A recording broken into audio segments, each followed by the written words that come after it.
Welcome to the Superfacts Show on the Superfacts Network, featuring St. Laz, who also hosts the popular web series Gem Pop, and music journalist Mark Walter Ward. They have discussions about hip-hop, culture, society, philosophy, and everything else. Now available on YouTube and wherever else you get your podcasts.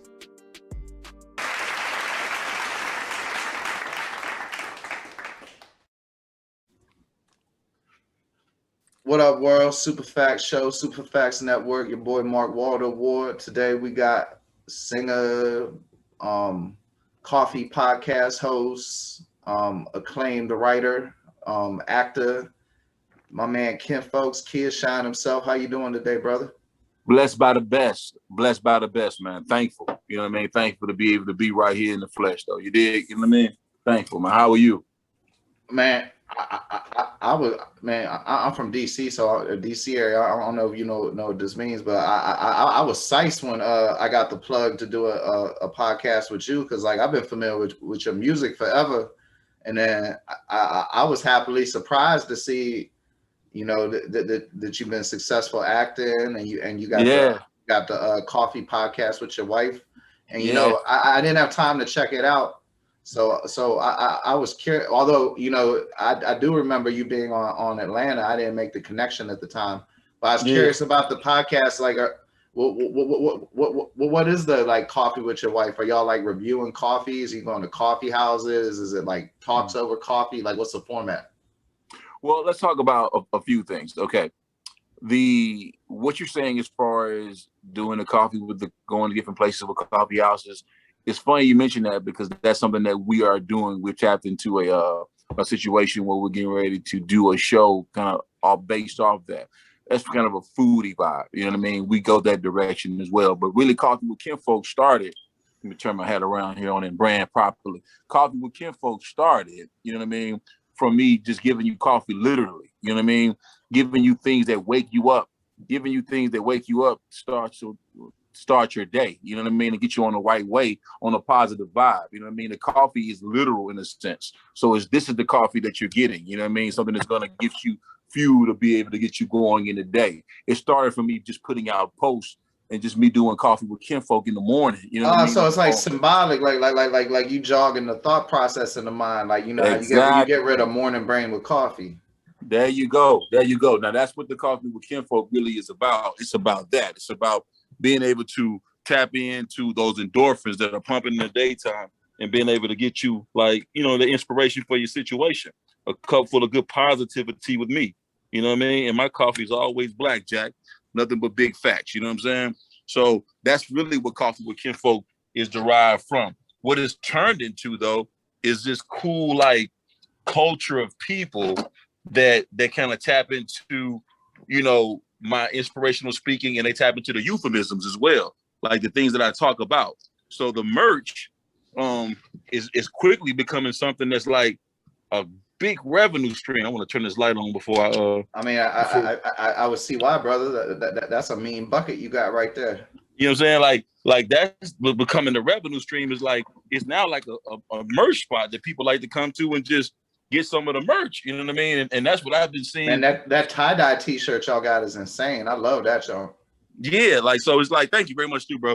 Like, but like that's like the vibe, man. It's like, we're like the euphemism, like this one I got on right now. The root of all evil is attention. You know what I'm saying? That's one of the top sellers on the site. You know what I mean? So, but it comes from a message that I put out. You know what I mean? About doing things for respect, not for attention. You know what I mean? So, and it came from that. So it's like the audiences are based of people that are, you know what I mean? We're a good vibe tribe. You know what I mean? And we parlay that into the clubhouse arena, and we quickly got a big following over there, because, you know, it's all about just, you know, just talking and people tapping in with us in the morning, man. Like, just having that morning caffeine for your dream, inspiration for your situation, a cup full of good positivity with me. And then I introduced my queen on the clubhouse, and now it's like, you know, it's even going to even bigger place. But Coffee with Kinfolk is family, not just me, Kinfolk, Kid Shine, but Kinfolk is family. So when you're having coffee with family, someone that really wants to care about you achieving all the things that you need to achieve out here in this world. Somebody that's been through it and going through it to get to it. I'm speaking to those individuals out there, and I use my own lessons and blessings and my tools and jewels that I've learned throughout the years to give to my peers and those that are watching. So that's what Coffee with Kinfolk is about. And the podcast with Kinfolk and Queen, which we're introducing this summer, is, it's crazy. It's just like just like a hit record, man. Just like if any of my songs or any music that I've ever put out or any music that I broke as an artist, it starts from the street. So it just started from us doing Instagram posts to the website to now it's more of a lifestyle thing we're curating. And Coffee with Kinfolks is my family, my children. You're going to see a plethora of different lifestyle vignettes that are going to be coming out just from Coffee with Kinfolk, Nah, like I appreciate the like the blanketness of that, because like since you said it's a morning positivity you draw, I don't remember if you said pheromones or whatever, but get that mind the endorphins, going. them endorphins, Yeah, them endorphins, like that's so useful, because you could use that as a platform to talk about just about anything. Like you don't got to limit yourself to no one topic, Yeah, that's what we do. And that's what we do. But then we do, my wife's from Seattle. We've been together 19 years. So there's the coffee in that, you know what I mean? That hence the Starbucks, with the familiarity with that brand, and like just being a brand that really stands for, consistency and being able to get that morning ebb and flow going. So that's like what me and my wife stand for and what our family stands for. So Kinfolk and Queen is there. Coffee with Kinfolk. I started it back in 2016. And like I said, man, we did the most, in 2020, we did the most merch we've ever done. And this year is we on the same course to beat what we did last year. So it's really dope, man, to be able to have a direct to market base, because that's what this thing, right, is really coming down to.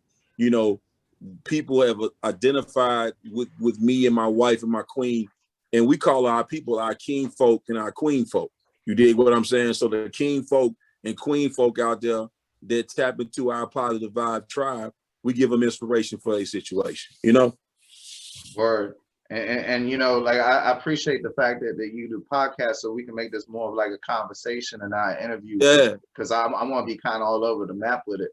Because like you probably man. It's a conversation. The people are gonna pick up, the viewers and the listeners are gonna pick up tools and jewels from where we go, and it's all organic. So it's like at the end of the day, I prefer it this way, Because I know when you was on the media runs, man, I know you'd have to have like 20 outlets, and it'd be like basically the same 10 questions over and over.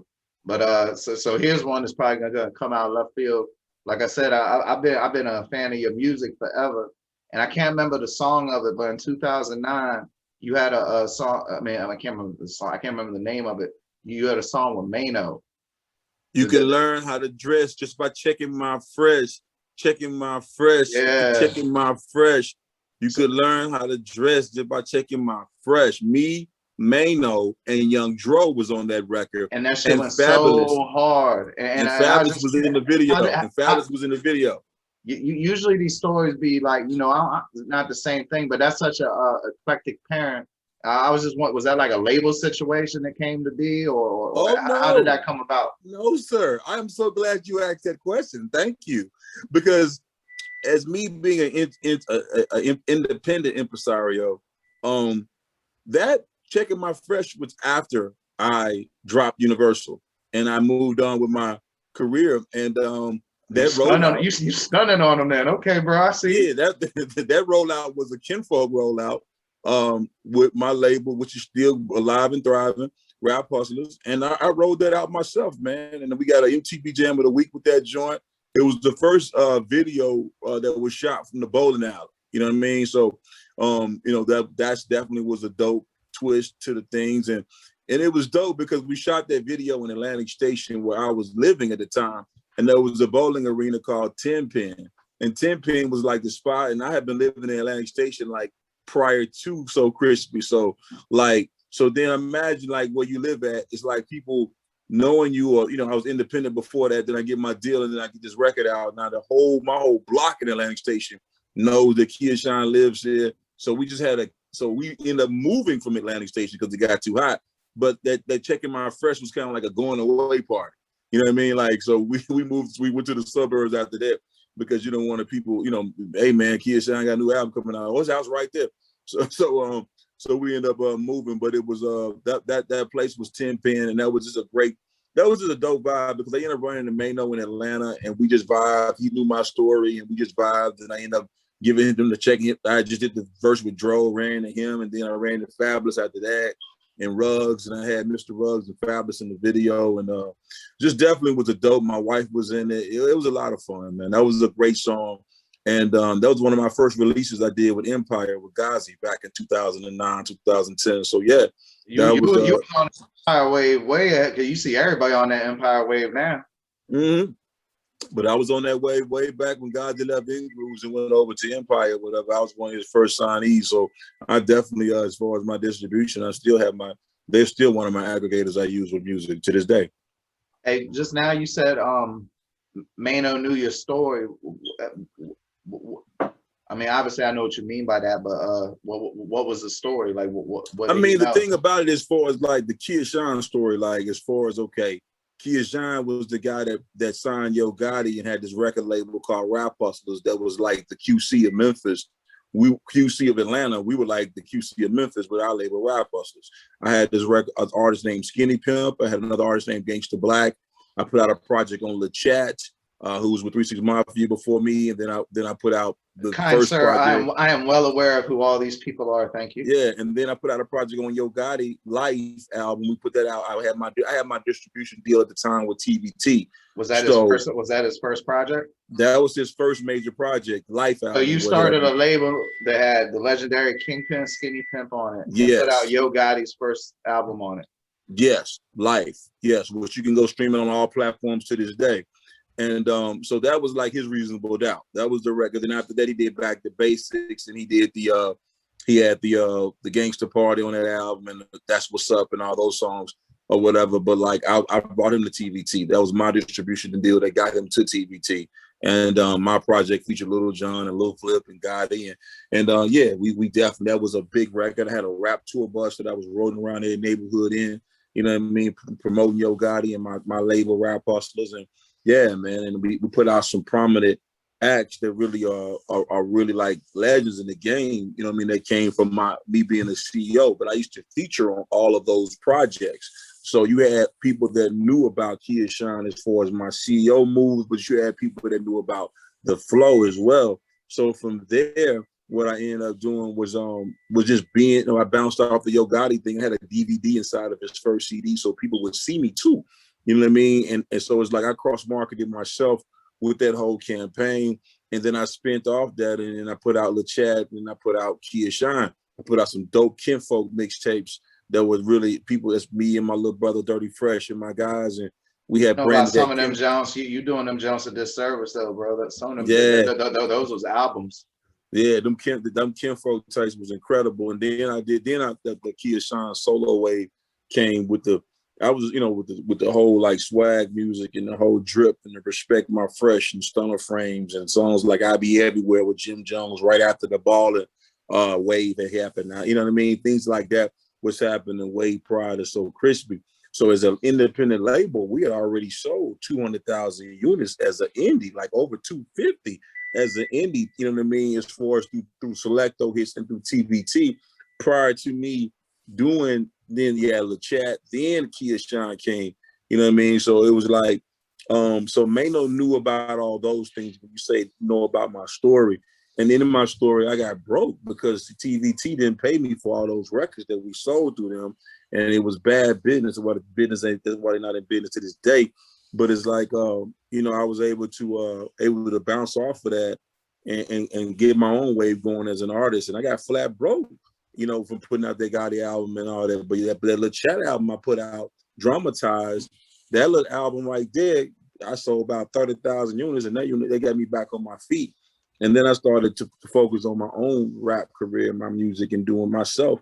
After putting out all these legendary artists that I put out prior to. And then I got my own deal with Universal Motown. I was signed by Sylvia Rome and back in 2007. And that's when It's So Crispy and the Due Season album came out. And that's when the birth of that drip music and that swag music really came from there. But if you listen to Due Season, due season is from the Bible, where it says in Galatians, you shall reap in due season if you faint not. So I didn't give up when I got broke and TVT didn't pay me and all that. I kept going even when I didn't have any more artists. I believed in myself and I bet on myself, and I was able to get my own deal and keep moving forward as far as what my purpose that God had for me. So that, you know, and hosting Rap City and doing things like that, you know what I mean? So Maino was hip to my wave and the So Crispy wave after that. Then we ended up booking up and doing a Check in My Fresh. And that really was a solid campaign. It really ended out a decade of me being really on the dope as an artist side of things, you know what I mean? And then I kind of transferred over to the writing as we went into 2010 and Drake and Best I Ever Had and those things. And then I started to kind of evolve as an artist and as an entrepreneur and as a businessman even more, you know what I mean, on the publishing side of the game, you know what I mean, and being able to really be savvy about being able to protect my intellectual property with my music, you know what I mean, because a lot of people didn't know Kia Shine. They just knew him as So Crispy dude who rapped that song, but they didn't know about the backstory that I just told you.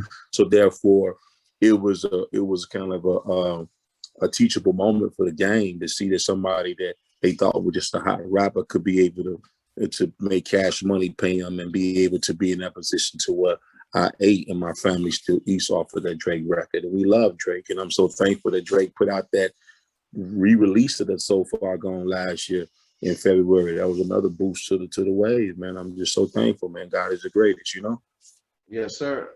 You know, I'm sorry that happened with TVT, and you know, there's all kinds of stories like that. But there's also, you know, legendary stories of the music that was made. There's so many, I mean, all-time icons that came out of that.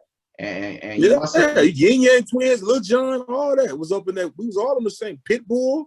We all was on the same TVT doing that same time. But I had a straight distribution deal, and to Lil Jon, Yin Yang, and Lil Jon, they were signed to TVT, and they was and Steve Golly was fucking them too. You know what I mean? Even though they, you know what I mean? And I didn't get no advance. You know what I mean? So it was like, you know, it was just crazy, man, to be able to go through that, and then I couldn't really fight because my partners at the time, they called it a dope charge or whatever. It was a difficult time. You know what I mean? That we went through. You know what I mean? And we bounced back like we bounced back like, you know, we do. You know what I mean? like Cook Crack, yeah. Like good crack, baby. Like good crack. You already know it. But that's why I wanted to ask you though, like the good, like man, you must have got some stories on. You must have won like some promo runs or something. Like I imagine you must have seen some legendary shit. Oh man, of course, man. Like I was able to, like, you know, you gotta understand, like, and this is the Instagram and social media era. So the era that I started in, though, you know what I mean, though I'm very well on the shift and the pivot to be able to make money in this era. I'm cool with it. I'm fool with it. I gig it. But at the same time, you know, I came from an era where you had to really grow a fan base and you really had to make so dug you. They had to really get in the car and go drive to the store and go cop that CD. And a lot of people who had fans that did that, they're still around relevant in music to this day. You know what I mean? So, point, yeah.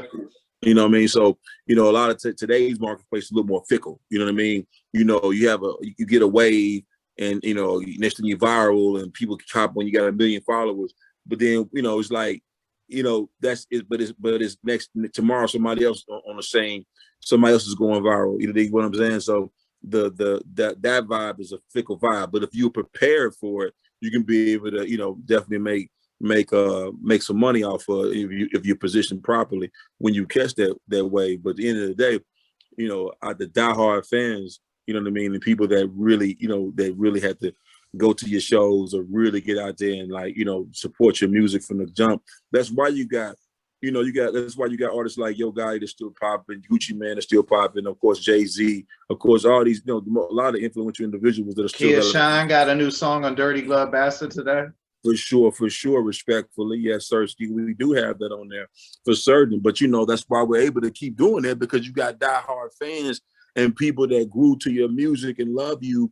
And then if you can be able to pivot and let them be able to see you doing things in a different light and grow with you. You know what I mean? Because if you're not growing, you're dying. You understand what I'm saying? So it's like, I don't try to compete with myself in my last year thing. God has me in so many different lanes where it's like, okay, I can be okay. I had a deal with Universal on being an artist, but even before I told you that, I was still putting out artists.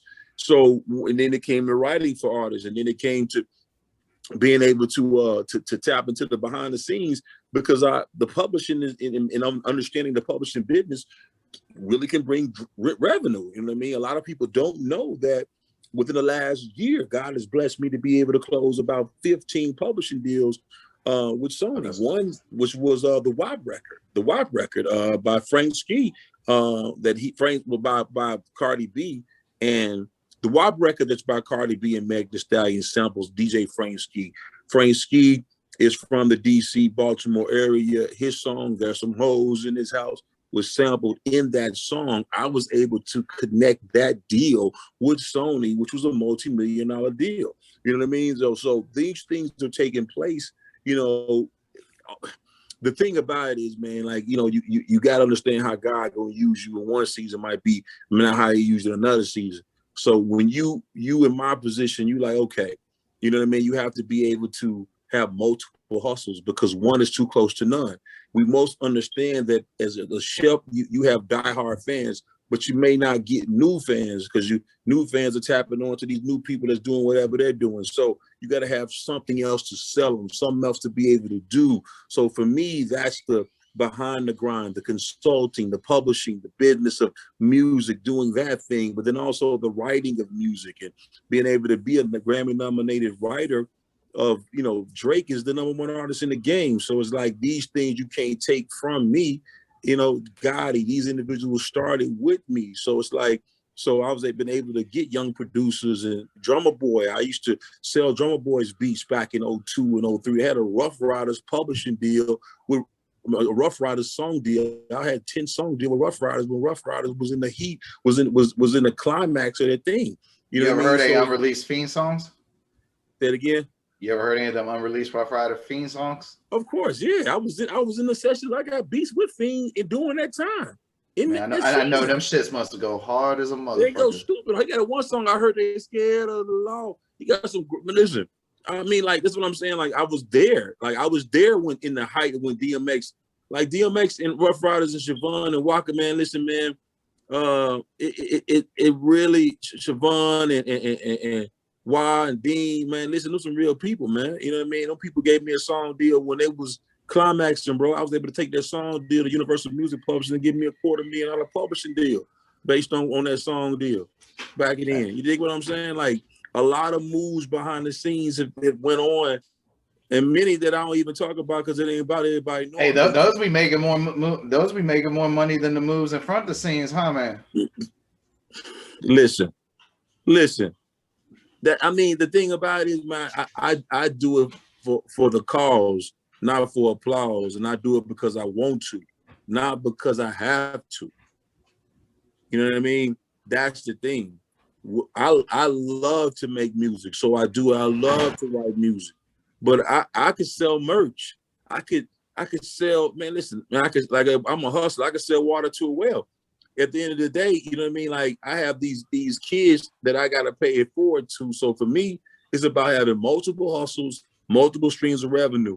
You know what I mean? That's why being an actor, I'm a creative artist. I'm a creative. I'm not just an artist. The art of business is also something that, you know what I mean? But that's what I am. So it's like, okay, you know, I look up to Will Smith. I look up to Mark Wahlberg. I look up to Ice Cube. I look up to Donald Glover, the young Donald Glover. I look up to Common. You know what I mean? These guys that are like, you know, Issa Rae. You know what I mean? But I'm just saying, a lot of the rappers that started out Will Smith as rappers, but then became multimedia entrepreneurs and doing, you know, and that's even into philanthropy and public speaking. That's what I'm doing. You know what I mean? And you tap into 10% of those names you said, that's generational wealth right there. Exactly. And that's what I'm tapping into. You know what I mean? Ice Cube was a dope rapper, but he's an even better screenwriter and producer, executive producer, actor. Come on. You know what I mean? He's an ultimate creative, man. So that's what I'm going. I'm the Queen Latifah. Look at her, man. Come on. Hey, These are you know rappers. my debate about her, bro, is that I stayed unequivocally, and I don't even think it's a competition that of any rapper who's turned into an actor, that Queen Latifah is the best. Queen Latifah is extraordinary, but don't sleep on Common. Common is dope too. Common is dope too. And I Donald mean, he made us Glover is, believe he was an NBA player, so I mean, if you and can yeah, put and Donald Glover is dope too now. Donald Glover is dope too. That Atlanta is classic. Not just because I played in it last season, episode 203. that. But but he's crazy too, man. Like it's some dope individuals that's pushing the bar. You know what I mean? I just heard about City Girls got a show. You know what I mean? With Issa Rae, they got a show coming out. You know what I Okay. mean? It's based on their life. Like the TV is where it's at, baby. And we in Atlanta. I live in Atlanta where TV is, hey, man, you know, it's happening out here, man. It really is, man. You from Memphis, though, right? But I'm from Memphis all day Well, long. I represent. I didn't want to go there. I didn't want to go there with you, but man, you're exuding such positivity that I feel like this should be broached for people to learn from. You know, without getting into any details or anything, at some point earlier in your career in Memphis, you had some rap beef, maybe something Yeah, oh more. yeah, I had a lot of it, man. I had a lot of rap beef, man. I had a And lot of and it. and you know, another thing, like I said, you know, I was delighted to be reintroduced to your movement and see how successful for you are, because you know, I last was really hip to the music around 2013, 2014, and then you know, Yeah, like it's like a million songs. It's hard to keep up. I You know, already know it. I already know it. that Sersky shit go hard. Like I'm definitely about to Mm. go back down the Kia Shine rabbit hole. But so I'm curious as to what led to this. I mean, it's not hyperbolic, like transformation, and how do you maintain that demeanor? Because like, you know, I'm somebody, I've been to prison, yada yada, all the usual sob Yeah, stories, and sometimes you know you find it real easy to fall back into old behavior patterns, yeah, especially when you like feel threatened. yeah, that is true. What I do is I had to realize that, like, okay, you know what I mean? Like the whole, for me, I was always on the defensive because individuals were trying to get at me. I'm like, you know what I mean? Because I represent something different. I know I don't look like the average Memphis rapper. You know what I mean? I don't, you know what I mean? And I think that a lot of that kind of like affects certain people a certain way. You know what I mean? And I think like when you push me in a corner and I come back and I say certain things about certain people, then it's like, yeah, like it's, I mean, at the end of the day, it is what it is, man. I'm gonna stand up for mine. Like I was Kinfolk forever. But at the end of the day, like, you know, I just feel like if you're not growing, you dying. And I feel like, you know, I, for me, bro, it's like this. Okay, I am. I can't lie to me, so I have to like. Right. If I'm like, okay, if I'm doing this vibe or this music at this point in time, and it's like, yo, this is kind of feeling like I'm ready to like switch my gears. I need to be able to get remotivated before I want to do something different. Or I want to be able to go to the next level.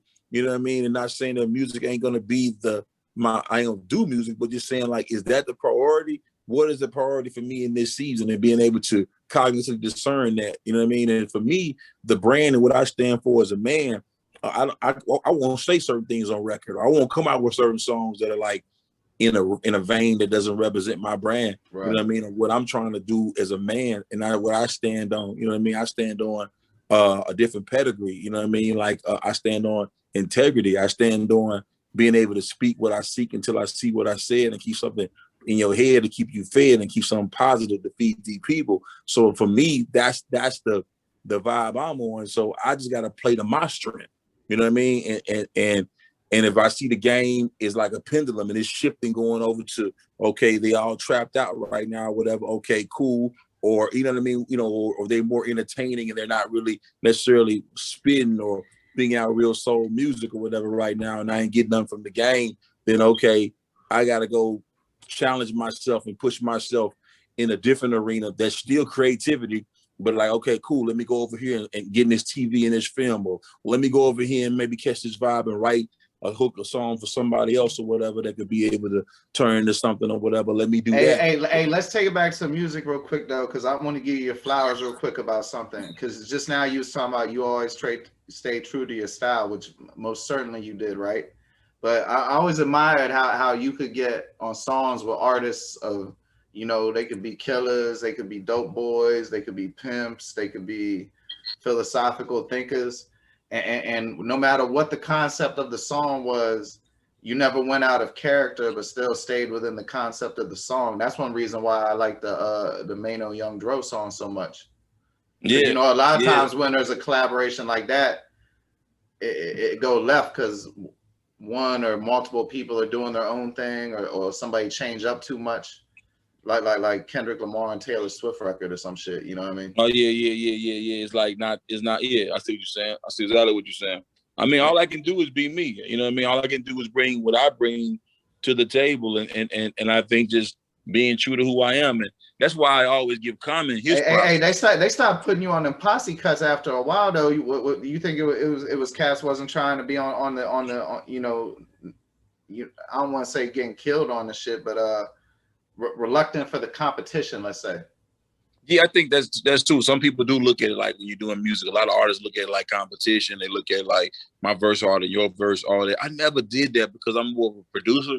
So I kind of just like want to whatever works best for the song. Well, I can already tell the answer to this. I guarantee you would release a record you made with someone on it if they had a better verse than you on the song.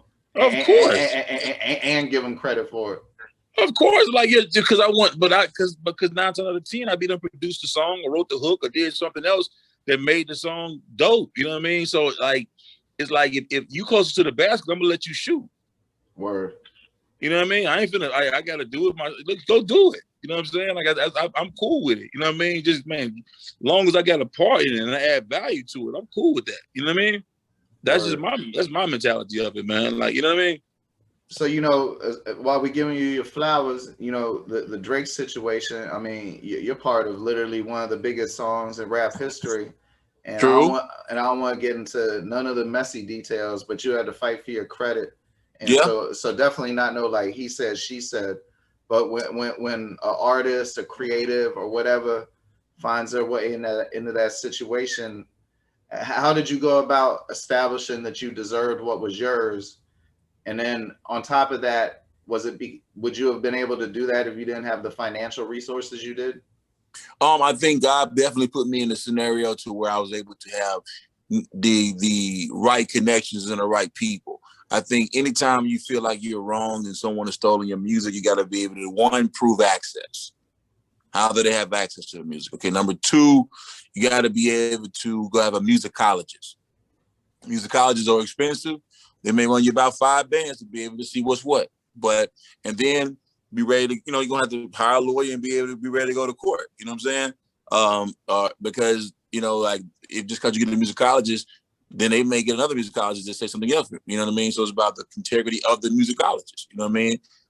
So I was just in a situation to where I had all my ducks in a row, and I was able to everything went in my favor because all my ducks were in a row, and I was able to prove access. And you know what I mean? It did come from my record. You know what I mean? So, I think one of the things about me getting the credit for the Drake record that people overlook is the fact that it came from a record that I produced from probably one of the best rappers in the world, Lil Wayne. You know what I mean? And it's like people always overlook the fact that I produced a record for Wayne. You know what I mean? Like here's a guy who was at the top of his game. You know what I mean? In the Millie Wayne. You know what I mean? And I'm in there producing for Wayne on my beats. You know what I mean? Me and my little brothers. You know what I mean? It's like people they kind of looked over there, skipped over the fact that like, yo, this nigga probably has some dope ass beats and some hooks. You know what I'm saying? So I mean, it's just that thing I think was one of the things that people kind of slept on. But like, because Wayne is definitely one of the best punchline guys in the game. You know what I mean? Period. So let's not say we're talking about Drake specifically, but people with that mindset. What I've never understood is I got my man Kia Shine here, and he's done something that's at least worth 25% of this song that has made me literally a household name and millions of dollars. Yes. Like, why not continue that? Like why the short-sightedness? Because to me, that I would be like, Man, I want like 75 more of them motherfuckers. I want a 12 album deep in the game my way with them motherfuckers. I want to keep Kia Shine the fuck around me, you know? Yeah, Even if I don't like you personally, I want to keep you the fuck around my music career, you know? well, that's the thing, bro. Like, you know, it sounds good, but the truth is, man, that you want the beautiful lie and the ugly truth. And the ugly truth is this.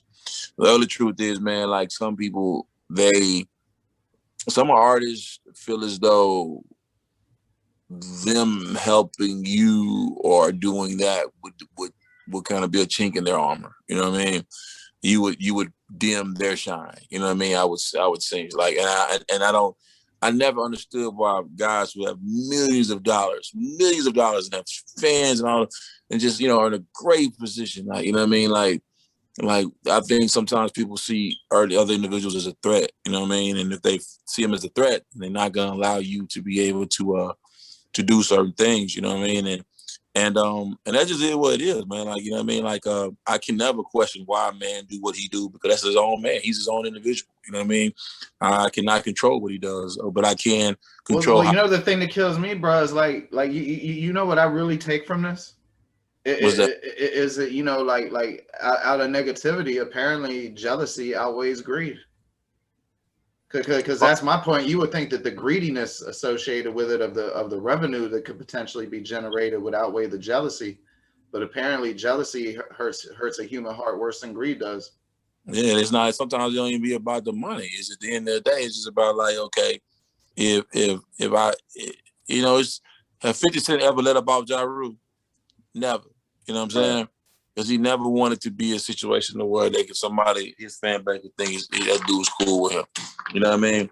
My thing is like the internet is written in ink, not pencil. So it's like, and when things come out and somebody says, hey man, yeah, I'm lying about this being my record, and then all of a sudden it comes out that it is part of my record, and nobody comes back and retracts the statement like, okay, yeah, Drake's statement was incorrect. Kia Shine was not lying, and he definitely does own part of the record. And I misunderstood what was going on, and yeah, I should probably get in the studio with this K.A. shop because apparently he's got that wang over there. You know what I mean? But that ain't how it goes, man. It's just like, you know, you got to eat what you kill, and I speak what I feel. And at the end of the day, I think he's a talented artist and a talented individual. But he was very young when that situation happened. His first time coming in the game. So I charge it to his head, not his heart. You know what I mean? And at the end of the day, that's a beautiful way to say it. I like that.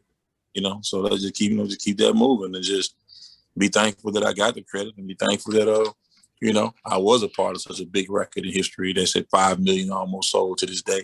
And it's a blessing. You know what I mean? It's a blessing, man. I'm thankful. I'm thankful to even be a part of it, or have been able to add any value to it, period. I'm just thankful. Seriously, man. Got you. What's your favorite? I keep an attitude of gratitude, man. You know what I mean? Word. That's what oh, my bad, go ahead. Go ahead. You got it. Go ahead. What you be listening to besides rap the most? Oh man, I listen to a lot of times listening to beats. To be more honest, man, I listen to beats. You know what I'm saying? I'm listening to the next beats more so than not. I'm listening to the next beat for the street. You know what I mean? That's what I'm listening for. Like the next song, or you know, the next record is the best record, man. I make new songs daily. I write songs daily. So how about growing up? What'd you listen to the most other than rap? Growing up, I listened to a lot of soul music, a lot of soul. I listen to everything. Truthfully, man, the truth be told, man, I listen to everything. I mean, growing up in Memphis, you got the best of all worlds. You listen to, you know, Pimpin' Mayweather's, Al Green, Isaac Hayes, Sam and Dave, Bobby Wolfback, Mayfield, any of that kind of stuff like that. You know what I mean? But then you had like so many other things. Trigger Man. You had like rap. You had all the eras of rap. You know what I mean? From the West Coast to the East Coast to down south to the early down south to everything, man. I am the culture. I consume all this, man. Did you used to cop them cassette tapes, like them Kingpin Skinny Pimps and all that? Yes, I did. You know what I mean? I used to look Outkast, man. I got a chance to work with with an organized noise in this movie that I just shot called They Clone Tyrone. It stars Jamie Foxx and John Boyega. It's on Netflix or whatever. It's going to be coming out later this year. I'm in the movie, but I play this character named Dress in the movie, right? But I got a chance to work on a song on the soundtrack, and the song that I worked on the soundtrack is produced by Organized Noise, and it is a banger. Oh, and I got on the hook too, and it's hard. It's super hard. It's a great song. You know what I mean? We had a dope writing camp. I just thank on you, man. There was just some great vibes and tunes that went down, bro. Just dope. Damn, so you get to meet like Sleepy Brown and all that shit? Yeah, I worked in him. And yeah, I met Sleepy Brown on the Superfly movie set because Big Boy was in Superfly and I was in it too. So I was able to in Miami at the premiere. We hung out or whatever and stuff. So I kind of met those guys then, and then I got a chance to work with them again, like I said, in March. When we wrapped the movie, we started right on the soundtrack. So They Clone Tyrone. You ever watch Superfly? Huh? You ever watch Superfly? The original one or the one I played in? The one you played in. Yeah, I watched it. Of course, I'm in it. So I watched it like when it first came out in the movies. You know what I'm saying? Like that was like, you know, to be able to be in there. And then, like I said, we had the premiere in Miami. Future was there, and because he did the soundtrack, and I got a chance to. God bless the dead, John Cena. He was in it, wasn't it? Yeah, Future was in it for a second one. I think he was in it for a quick second. I think I don't know. I gotta look back and see it again, to remember the movie or whatever. But yeah, that was my first movie. That shit got hated on, but it was a little underrated. You know, like I mean, to be perfectly blunt with you, it seemed like it ended a little bit too quick, and the homeboy who plays Superfly, I don't know, could have been a little more believable, but I thought it over and all, it was a good movie. I mean, it got cult classic status. I still think. I mean, I think it was good. I think it made money back at the box office. My man Lil Ek was the director of it. I love Lil X. I love his vision. I got a chance to work with Jason Mitchell and that John who played Eazy-E and NWA, and he's a too. And I like Trevor Jackson, man. He's a good guy with a good family, and he's a talented singer too. It just got to get on the streamers, you know what I'm saying? So a whole bunch of people can see it. You know what I mean? Like you said, get that cult classic, that belly level love. Yeah, I mean, to be honest with you, bro. Like, I mean, it's the numbers on these the numbers I'm seeing or whatever, bro. It's definitely getting that stream love. You know what I mean? It just ain't with the Netflix yet or whatever, but it's about to go to FX first, and then it's going to Netflix after that. So when it go to Netflix, that shit gonna go to a new stratosphere. Like you're gonna start having people recognize you from that. Look, that happens now. You know what I mean? I'm just to keep it all the way real with you, Kinfolk. Like that's already that been happening. Like, you know what I mean? We had what you get recognized for the most? You must get recognized for mad different shit. And I guess it really depends on where you at, huh?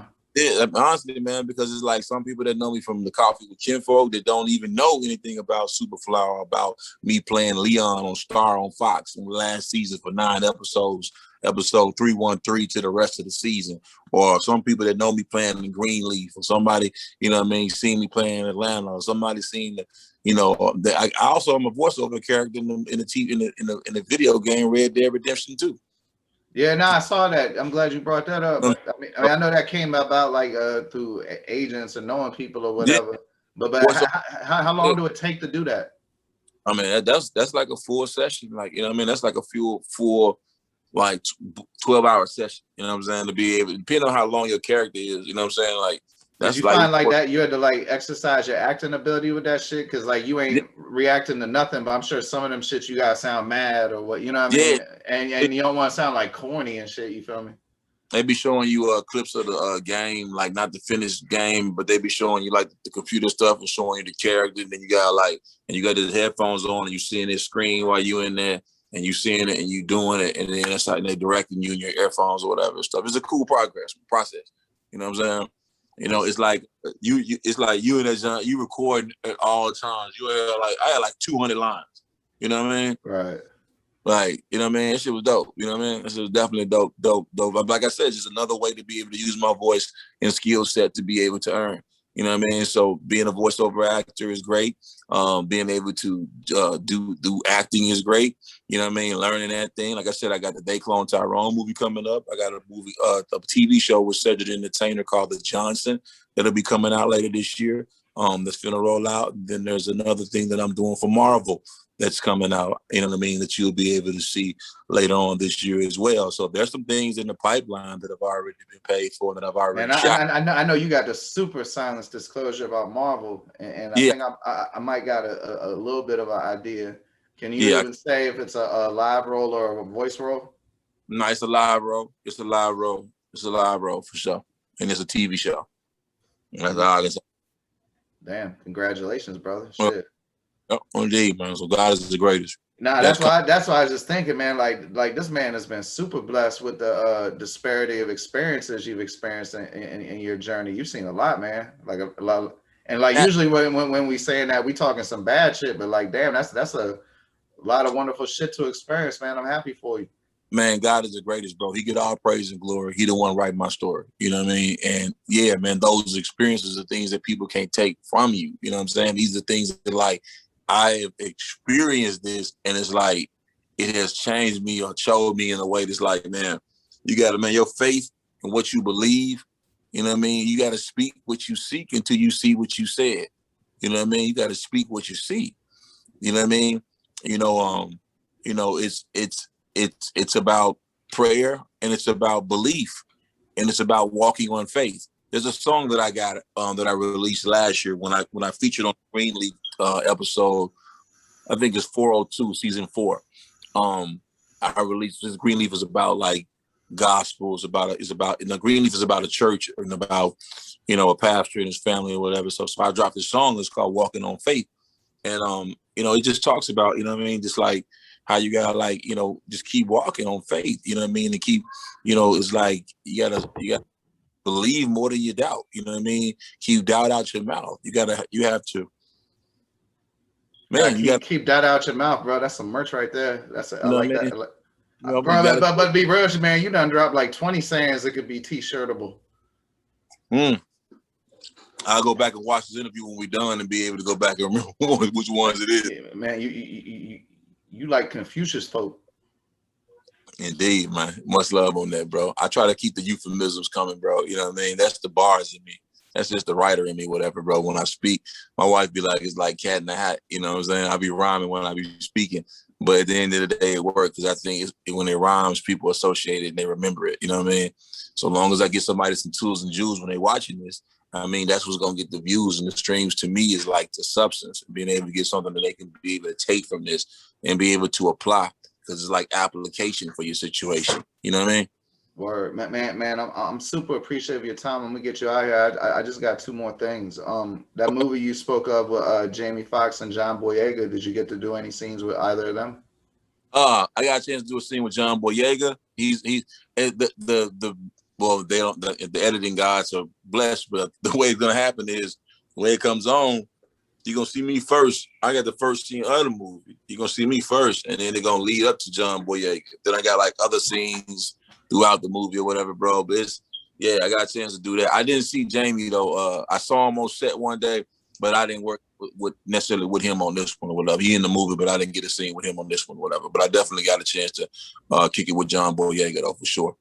That's dope. And then you know, with me first, it's always the music. What's the next move with the music? What you got coming with that?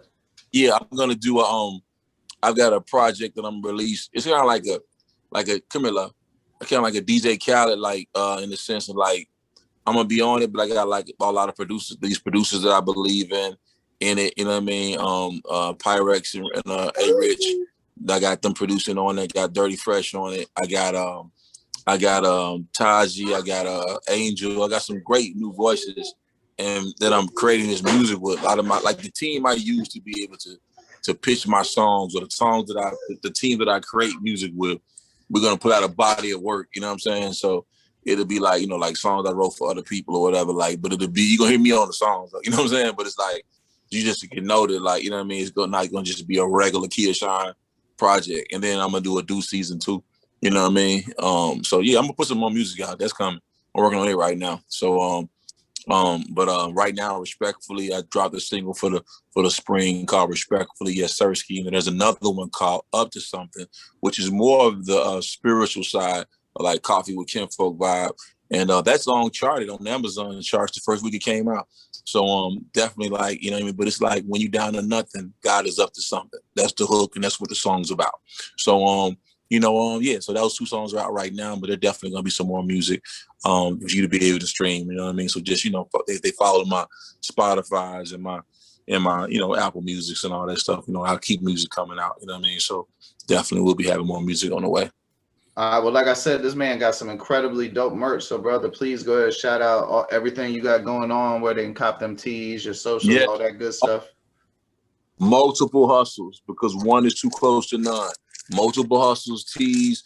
You got the Coffee with Kinfolk, the Root of All Evil tees. You got the buckets. You got the Coffee with Kinfolk buckets, aka the So Crispy bucket. You dig what I'm saying? That's what's up. It's like the merch, wear it, share it, support it.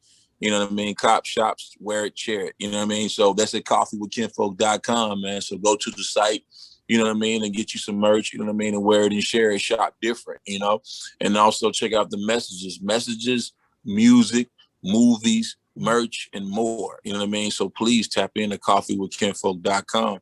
Please subscribe to my vibe, you dig, when it comes to that.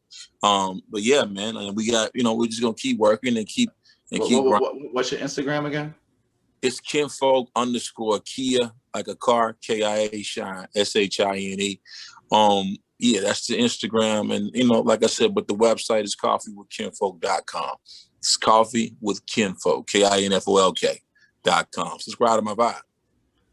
Man, that's a perfect place to end it. Man, thank you for your time, brother. Kia Shine. So much, man. Listen, I'm ready to get on the porch now. I'm ready to get out the room and get on the porch. You know what I mean? All right, we'll stay on. I'll talk to you about that real quick. It's Mark Walter Ward, Super Facts Show, Super Facts Network. Super Facts Show. We gave y'all super facts. I mean, uber super facts. Cheers to that. The Super Facts Network, home of Jump Pop, STE, and the Super Facts Show. Now available on YouTube or wherever you get your podcasts from. Come check out St. Laz, G from the Shop, and Mark Walter Ward.